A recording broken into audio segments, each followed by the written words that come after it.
নিস্তারিণী একবার এখানে এসো না, তাড়াতাড়ি দেখে যাও এই আমার সারা অঙ্গে কি হয়েছে দেখো নিস্তারিণী। নিস্তারিণী তখন রন্ধনশালায় ব্যস্ত ছিল। স্বামীর এইরূপ কণ্ঠস্বর শুনে ছুটে এসেছে। স্বামী, কি হয়েছে তোমার? তুমি অমন করে আমায় ডাকছো কেন স্বামী? এই দেখো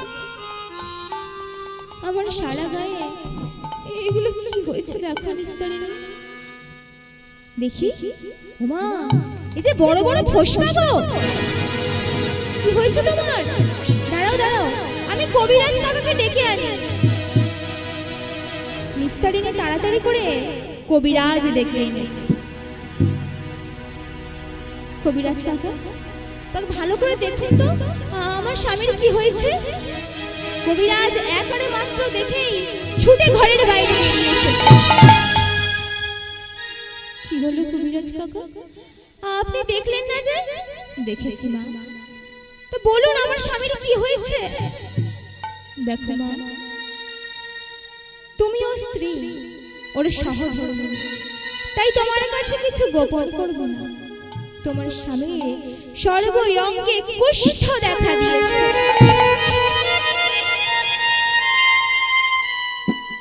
নিস্তারিণী তখন চমকে উঠেছে। আমার স্বামীর কুষ্ঠ হয়েছে? তা কবিরাজ কাকা, আপনি কিছু ওষুধপত্র দিয়ে যান যাতে আমার স্বামী সুস্থ হয়ে যায়। কিন্তু মা, এখানে যদি কোনো বয়স্ক মা থেকে থাকেন তাহলে জানবেন মা, তখনকার দিনে কুষ্ঠ ব্যাধির কোনো ওষুধ ছিল কি মা? ছিল না। কুষ্ঠ ব্যাধির কোনো ঔষধ ছিল না। তাই কবিরাজ বলছে যে মা, এই রোগের তো কোনো ওষুধ হয় না মা। এখন একটাই ওষুধ, ভগবানকে ডাকো। তিনি যতদিন রাখবেন তোমার স্বামী ততদিনই থাকবে।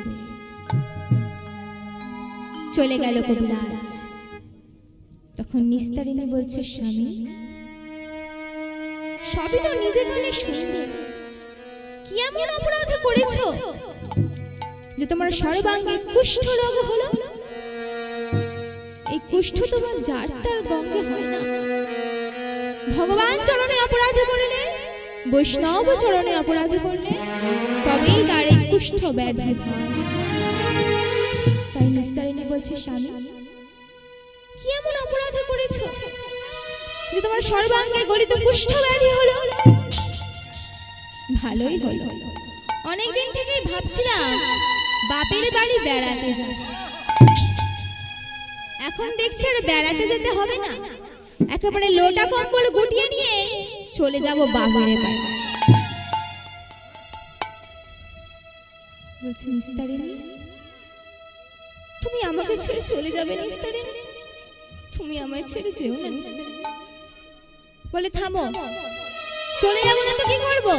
এখানে বসে বসে তোমার এই কুষ্ঠ রোগের সেবা করব, তারপরে কুষ্ঠগুলো আমার হোক আর কি। বলে, নিস্তারিণী তুমি আমাকে ছেড়ে যেও না নিস্তারিণী।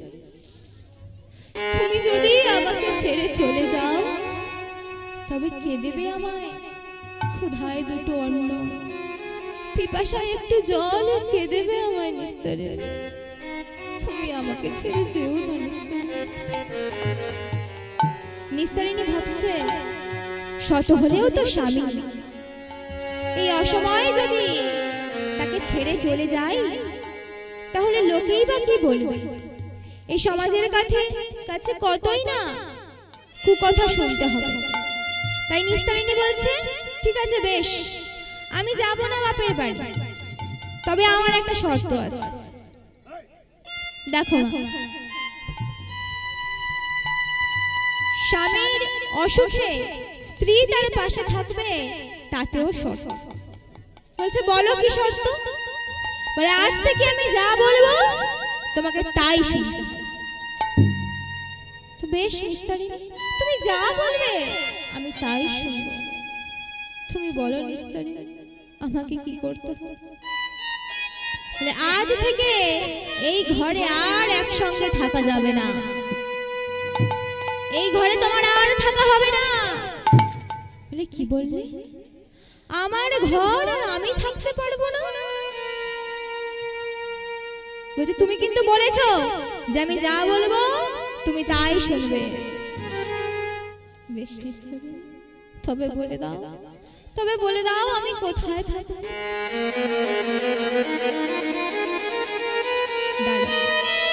ওই গোয়াল ঘরটা আমি একটু পরিষ্কার করে দিই, আজ থেকে তুমি ওই গোয়াল ঘরেই দেখুন। আমরা কত আশা করে কত শখ করে ঘর বানাই, তাই না? রক্ত জল করে মাথার ঘাম পায়ে ফেলে আমরা ঘর তৈরি করি, আর মনে মনে কি ভাবি যে আমি এই ঘরের মালিক, তাই না মা? কিন্তু দেখো অসহায় অবস্থা যখন হয় মানুষের, সেই ঘরেই তার জায়গা হয়। আমরা ঘর বাঁধি আমাদের পরিবার পরিজন যাতে ভালো থাকে তাদের স্বার্থে আমরা ঘর বাঁধি, আর সেই পরিবার পরিজন কি করে না, যখন তাকে আর কিছুই দেওয়ার থাকে না আমাদের, যখন সব কিছু দেওয়া হয়ে যায়, তখন অপ্রয়োজনীয় জিনিসের মতোই ঘরের এক কোণায় ফেলে রাখে। শুধু তাই নয় মা, যেতে আসতে কত লাঞ্ছনা কত গঞ্জনা। যে সাধের ঘর তুমি বেঁধেছো সেই ঘরের এক কোণাতেও তোমার জায়গা হয় না।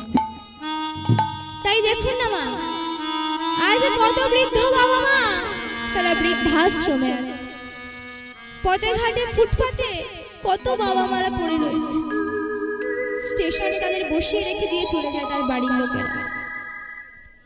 তাহলে দেখুন মা, যাদের সুখের জন্য এই সাধের কৃষ্ণ জন্মের এই কৃষ্ণ ভজনের মানব জন্মটা মাটি করছো, তাদের ব্যবহার দেখো। চপল গোপালের থাকার জায়গা হলো কোথায়? গোয়াল ঘরে। দেখতে দেখতে কটা দিন পার হলো, চপল গোপালের সারা গায়ে সেই ফোস্কার জলগুলো যে ছিল সেই জলগুলো সব পচে গেল। সেই ফোস্কার জলগুলো পচে গিয়ে পুঁজ হয়ে গেল। শুধু তাই নয়, তার মধ্যে ছোট ছোট পোকাও হয়েছে, আর সেই পোকাগুলো যখন শরীরের সেই পুঁজ রক্ত মাংসগুলো চুষে চুষে খায়, তখন চপল গোপাল চিৎকার করে ওঠে, অসহ্য পেটের কামড় সহিতে না পারে, সহিতে না পারে, অসহ্য পেটের কামড় সহিতে না পারে, অসহ্য পেটের কামড় সহিতে না পারে।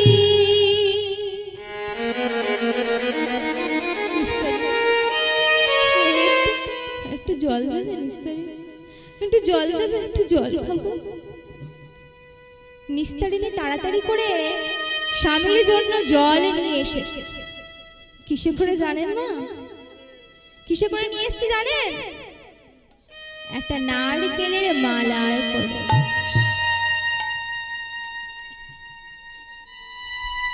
তখন চপল গোপাল বলছে, নিস্তারিণী, আমার ঘরে এত কাঁসার গ্লাস থাকতে তুমি আমাকে একটা নারকেলের মালায় করে জল দিয়েছো নিস্তারিণী। থামো তো, কাঁসার গ্লাসে জল দেব, তারপরে গ্লাসটা মাজবে কে? বাহ, চমৎকার নিস্তারিণী, চমৎকার। এই আমি গোপাল, এতদিন তোমারই সুখের জন্য কি না করেছি, দিন রাত পরিশ্রম করেছি শুধু তোমারই সুখের জন্য। আর আজ আমি অসহায়, একটু জল খাবো, তুমি একটা গ্লাস আমাকে দিতে পারছো না নিস্তারিণী? একটা নারকেলের মালায় করে আমায় জল দিয়েছো নিস্তারিণী।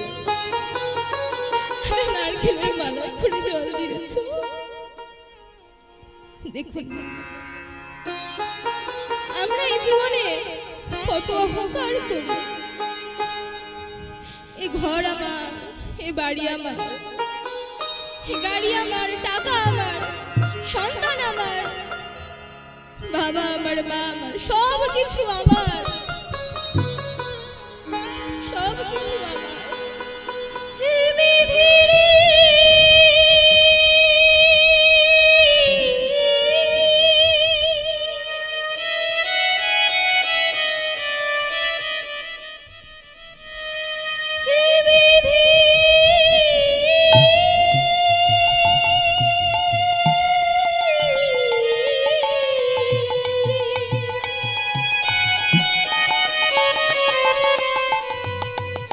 সংসারে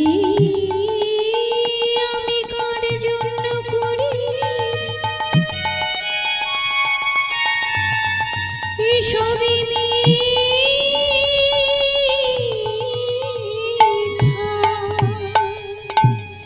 আমরা আবার আবার করে কত অহংকার করি, কিন্তু আজ মা ছফল গোপালের অবস্থা দেখুন মা।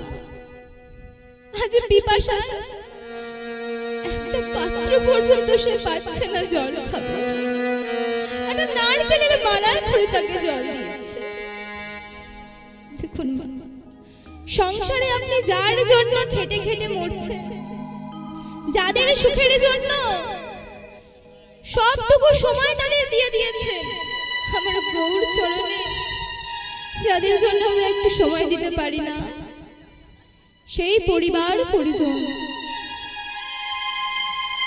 তারা আপনাকে কতক্ষণ ভালোবাসে বাবা, কতক্ষণ ভালোবাসে জানেন? যতক্ষণ আপনি তাদের দিতে পারছেন, যখন দিতে পারছেন তখন তারা ভালোবাসে। আর যখন দিতে দিতে আপনার কাছে দেওয়ার মতো আর কিছুই অবশিষ্ট থাকে না, যখন সব কিছু দেওয়া হয়ে যায়, তখন আপনি তাদের কাছে অপ্রয়োজনীয়। দেখুন মা, আজ চপল গোপালের দশা হয়েছে।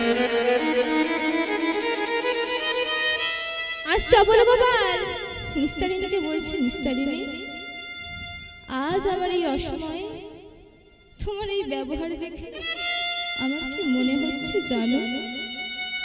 আমার অবস্থাটা এখন কেমন জানো নিস্তারিণী? এই দারুণ সংসারে, এই দারুণ সংসারে নিদারুণ চরিত্র দেখিয়া, নিদারুণ চরিত্র দেখিয়া আমার পরাণে লাগিছে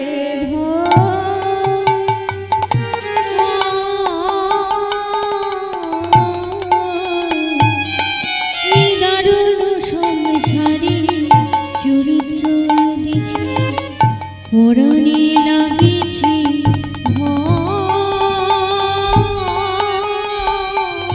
এই দারুণ সংসারে চরিত্র দেখি পরাণে লাগিছে ভয়।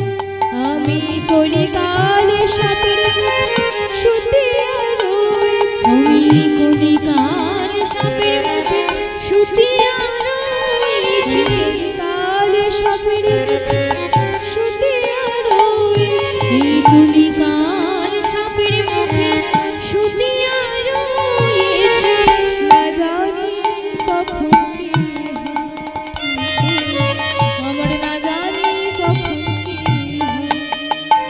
এই কলিকাল সাপের মুখে শুতিয়া রয়েছি, কলিকাল সাপের মুখে শুতিয়া রয়েছি।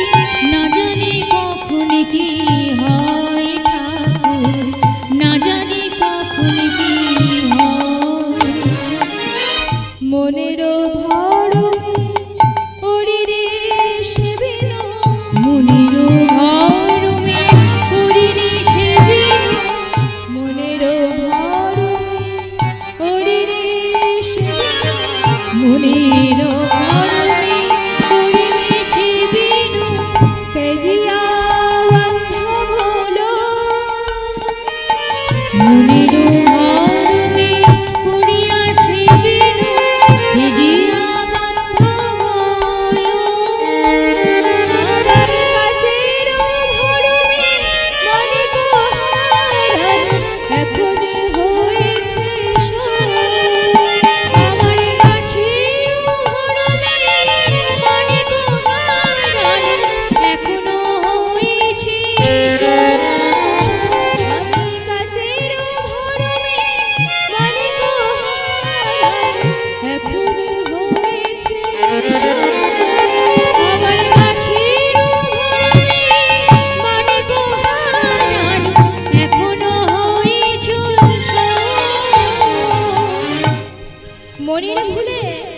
এতদিনে শত্রুর সেবা করেছি। হ্যাঁ মা, আমরা সংসারে যেটা করি সেটা আসলে শত্রুর সেবা। চপল গোপাল বলছে, মনের ভুলে এতদিনে শত্রুর সেবা করেছি, যে আপন বান্ধব, যে পরম বন্ধু, সেই দয়াল হরি, তাকে ভুলে গিয়ে এতদিন সংসারে শত্রুর সেবা করে গেছে। আর মানিক বলে যাকে আঁকড়ে ধরেছি, সে আসলে মানিক নয়, সে আসলে কাঁচ। যে সেই ভগবান, সে আসলে মানিক, তাকে ভুলে গিয়ে আমরা কাঁচকে আঁকড়ে ধরে থাকি। তাই আজ চপল গোপাল কি বলছে? সুখেরও লাগিয়া এ ঘর বাঁধিল, সুখেরও লাগিয়া এ ঘর বাঁধিল, সুখেরও লাগিয়া এ ঘর বাঁধিল, সুখেরও লাগিয়া এ ঘর বাঁধিল, হইল দুঃখেরই তরে, সুখেরও লাগিয়া এ ঘর বাঁধিল, হইলাম দুঃখেরই তরে। আবার জ্বলন্ত দেখিয়া পতঙ্গ জইছে পুড়িয়া মরে, আবার জ্বলন্ত অমলে দেখিয়া পতঙ্গ জ্বলছে পুড়িয়া মরে। জ্বলন্ত দেখিয়া পতঙ্গ জইছে পুড়িয়া মরে। আবার জ্বলন্ত অমলে দেখিয়া পতঙ্গ জ্বলছে পুড়িয়া মরে। সুখের আশায় আমরা ঘর বাঁধি, তাই না মা? তাই তো। কিন্তু সুখ পাওয়া যায় কি? সুখ পাওয়া যায় না। সুখ কোথায় গেলে পাবো গো মা? কোথায় গেলে সুখ পাবো? বাপের বাড়ি গেলে সুখ পাবো? ওমা, কোথায় গেলে সুখ পাবো? আপনি এক ব্যাগ টাকা নিয়ে বাজারে যান, সুখ কিনতে পাবেন না। তাহলে সুখ কোথায় পাওয়া যায়? সুখ মিলে স্বপ্নে।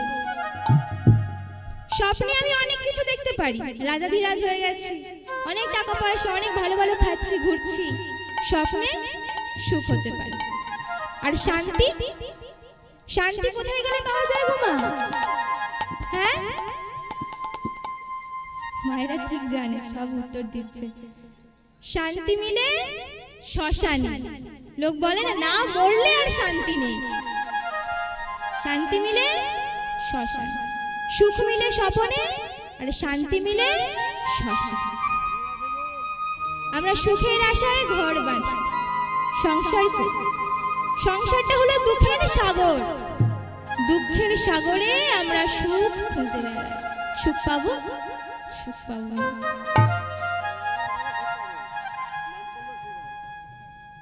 পতঙ্গরা যেমন জ্বলন্ত আগুনের দিকে ছুটে যায়, আর তাদের শেষ পরিণতি কি হয়? মৃত্যু, তাই না? আজ চপল গোপাল, চপল গোপালেরও সেই দশা। তাই বলে মা, সংসার করো, কিন্তু গোবিন্দের চরণ ভুলে গেলে হবে না।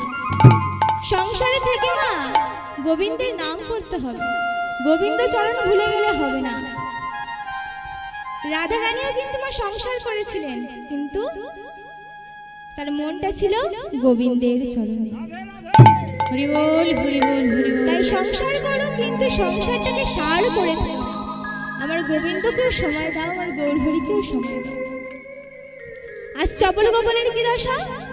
চপল গোপালে বলছে, তাই আমার দশা তেমনি, তাই আমার দশা তেমনি হলো, আমার দশা তেমনি, তাই আমার দশা তেমনি হলো। সময় থাকতে হরি ভজলাম না রে, তাই আমার দশা তেমনি হলো, থাকতে হরি ভজলাম না রে, তাই আমার দশা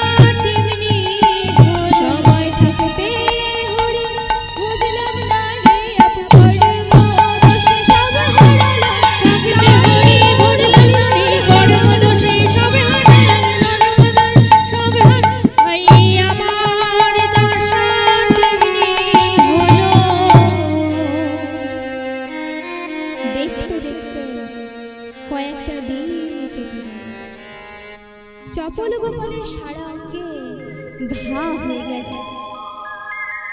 আর অসহ্য কীটের কামড় সইতে না পেরে চপল গোপাল অচৈতন্য হয়ে পড়ে রইল। ঠিক দুপুর বেলায় আর এমন সময় নিস্তারিণী স্বামীর জন্য কিছু খাদ্য ব্যঞ্জন নিয়ে এসেছে। কিসে করে জানো মা? কলা গাছের খোসায় নিয়ে এসে দূর থেকে ডাকছে, এই যে উঠে পড়ো, তোমার জন্য খাবারে নিয়ে এসেছি। উঠে পড়ো, খেয়ে নাও, তোমার জন্য খাবারে নিয়ে এসেছি। চপল গোপাল কোনো সারা শব্দ করছে। নিস্তারিণী ভাবছে, যা, স্বামীটা কি তাহলে মরেই গেল? বলি, শুনছো? উঠে পড়ো, খেয়ে নাও। কোনো সারা শব্দ নেই চপল গোপালের। যা, বোধহয় মরেই গেছে। মরে গিয়ে নিজেও বেঁচে গেছে আর আমাকেও বাঁচিয়ে দিয়ে গেছে। যাই, সৎকারটা তো করতে হবে। জানেন মা, তখনকার দিনে একটা নিয়ম ছিল, যে জাতির লোক মারা যাবে সেই জাতির লোকই তাকে সৎকার করে। তাই নিস্তারিণী বামুনপাড়ার সব ঘরে ঘরে গিয়ে বলে এলো। কিন্তু দুপুর গড়িয়ে বিকেল হয়ে গেল, তবুও কেউ এলো না চপল গোপালকে সৎকার করার জন্য। নিস্তারিণী ভাবছে, না, দিনের আলোয় কাজ হবে না, যা করতে হবে ওই রাতের অন্ধকারেই করতে হবে। যেই না রাতের অন্ধকারে নেমেছে, তখন নিস্তারিণী কি করেছে? এক হাত ঘোমটা দিয়ে চলেছে হাড়িপাড়া। কারণ হাড়িপাড়ায় দুজন ডোম থাকে, একজনের নাম হাড়িয়া আর অন্যজনের নাম রামু। তাই হাড়িপাড়ায় গিয়ে ডাকছে, বলি, ও হাড়িয়া, ও রামু, ও রামু। বলি, কোথায় গেলি? হাড়িয়া রেমুনা বেরিয়ে এসে বলছে, এ কি মা, কে তুমি? এই রাতের অন্ধকারে হাড়িপাড়া? আস্তে বল, আস্তে বল। শোন, আমি ওই বামুন পাড়ায় থাকি। আমার স্বামী একজন মস্ত বড় পণ্ডিত ছিলেন। কয়েকদিন কুষ্ঠ রোগে ভুগে আজ দুপুরবেলায় আমার স্বামীটা মারা গেল। তাই তোরা আমার স্বামীর সৎকার করে দিয়ে যাবি। পাগল হয়েছে? কুষ্ঠ রোগীকে ঘাড়ে বয়ে মরবো? না না বাবা। নিস্তারিণী ভাবছে, শুধু মুখের কথায় কাজ হবে। ঠিক আছে বাবা, এই নে, এই যে আমার গলার এই সোনার হারটা তোদের বকশিশ দিলাম। এই যে আমার হাতের আংটি, সোনার আংটি, এটাও তোদের বকশিশ। এবারে আয় বাবা, একটু সৎকারটা করে দিয়ে যা। বলে, বেশ, তাহলে চলো। একটা বাঁশ আর কিছু দড়ি নিয়ে হাড়িয়া রামু চলেছে নিস্তারিণী। নিস্তারিণী দূর থেকে দেখে দিল ওই তখন হাড়িয়া রামু বলছে,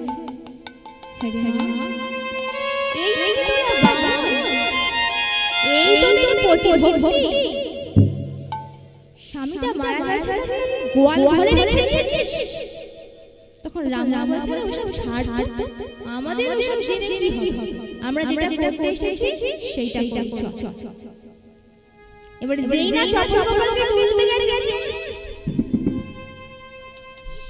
কি পচা গন্ধ! না না বাবা, একে আমি নিতে পারবো না। তখন রামা বলছে, আরে ওসব গন্ধ ছাড়, এই সোনার হার, সোনার আংটি, এইগুলো যে পেয়েছিস, সৎকারটা না করলে তো সব দিয়ে দিতে হবে। চল এবার তোল। নাকে শক্ত করে কাপড় বেঁধে চপল গোপালকে সেই বাঁশের সঙ্গে দড়ি দিয়ে ভালো করে বেঁধে দুজন কাঁধে দিয়ে বলছে, বলো হরি হরি বল, বলো হরি হরি বল, বলো হরি হরি বল। শশা এসে চিতা সাজাচ্ছে। বাঁশ থেকে খুলে চপল গোপালকে সেই চিতার উপরে তুলে দিয়েছে। আর তার উপরে আরো কিছু কাঠ চাপিয়ে দিয়ে কিছু পাটকে জড়ো করে আগুন দিয়ে যেই আমি চিতা দিয়েছে উনি দাও দাও করে জ্বলে উঠেছে চিতা। আর ওই জ্বলন্ত অগ্নিকুণ্ডের মধ্যে থেকে একটা কনকন স্বর ভেসে আসছে, আমি মরি না, আমি মরি না, আমি মরি না, আমি মরি না, আমি মরি না, আমায় জ্যান্ত পুড়িয়ে মারিস না, আমি মরি না।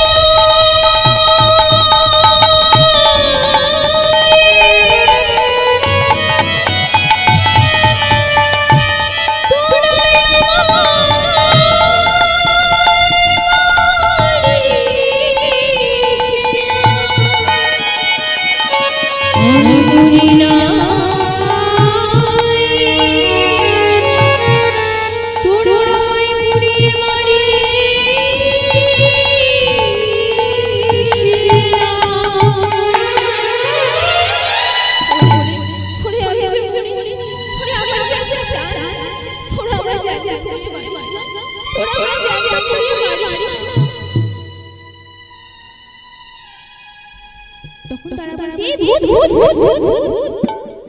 একে তো চারটা অন্ধকার, হারিয়া আর রামা দুজনে গেছে মরা পড়ে। এবারে মরা যদি নড়ে উঠে বলে আমি মরিনি তাহলে ভয় লাগবে তো, তাই বলছে ভূত ভূত ভূত। হারিয়া রামার ঘাড়ের উপর চলে বসে। তখন রামা বলছে ভূত নয় ভূত নয়, ও যখন বলছে ও মরেনি তাহলে সত্যি ও মরেনি। হায় হায় হায়, একে তো ব্রাহ্মণ তার উপর আবার জ্যান্ত, হেকে পুড়িয়ে কি ব্রহ্ম হত্যার দায়ে পড়বো? ওকে নামা নামা চিতা থেকে শীঘ্রই নামা।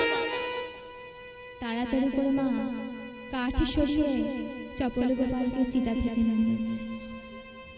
নামিয়ে বলছে হ্যাঁ রে হারিয়া, এখন কি করবি? একে ঘরে ফিরিয়ে নিয়ে যাবি?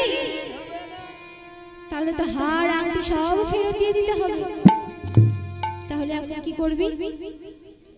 ও মা, আমাদের একটা নিয়ম আছে যে কোনো ব্যক্তি যদি তাকে মৃত বলে যদি শ্মশান ঘাট পর্যন্ত নিয়ে যাওয়া হয় আর তারপরে যদি তার প্রাণ ফিরে আসে তাহলে তাকে আর ঘরে ফিরিয়ে নিয়ে যেতে আছে? আছে? তাকে চিরকাল ওই শ্মশানবাসী করেই রাখা। তাই তারা বলছে এখন কি করবি? বলে কি আর করবো, একটা গাছের গোড়ায় চপল গোপালকে বসিয়ে দিয়েছে, দিয়ে বলছে শোনো, তোমাকে আমরা ঘরে ফিরিয়ে নিয়ে যেতে পারবো না, কারণ জানো তোমার স্ত্রী এই হাড় আংটি দিয়ে আমাদের বলেছে তোমার সৎকার করতে। তাই তুমি এখানেই বসো, যদি ভাগ্যে থাকে তাহলে ভালো হয়ে যাবে।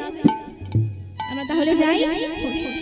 ওরে তোরা আমায় ফেলে যাস না, হে অন্ধকারে তোরা আমাকে একা ফেলে দিয়ে চলে যাস না। ওরে দাঁড়া দাঁড়া। আর তারা দাঁড়ায়, এক ছুটে পালিয়ে গেল হারিয়ারা। ওই রাত্রে শ্মশান ঘাটে বসে বসে চপল গোপাল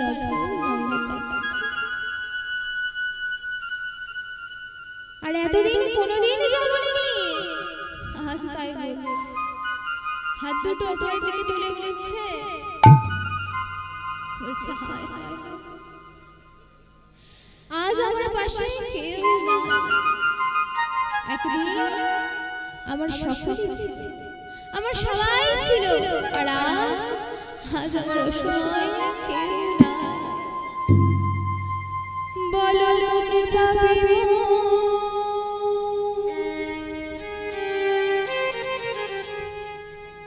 এমন হলো, বলো দয়াময়, বলো দয়াময়।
আমি কেঁদে